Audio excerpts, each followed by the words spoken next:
नमस्कार शेतकरी बांधवांनो, मी राहुल दवणे। आज आपण टरबूज प्लॉट पाहणी करायला आलो होतो। हे टरबूजाला जवळपास आज 22 दिवस झालेले आहेत आणि फ्लावरिंग आणि जे काही आपलं मिडा धरणं हे चालू झालेलं आहे। तर अशा परिस्थितीत जे आहे तर मधमाशी आपल्या प्लॉटला येत नाही आहे तेवढी, त्यासाठी काय उपाययोजना करायला पाहिजे।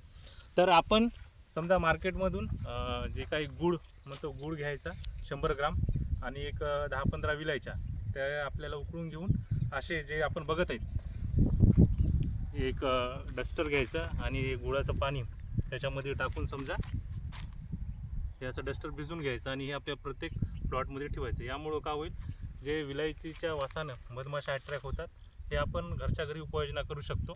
नाहीतर दुसरं जर म्हणत असाल तर तुम्ही बीमॅक्स म्हणून येते ते पण फवारा, त्यामुळं का होईल मधमाशा तुमच्या प्लॉटला येत राहतील।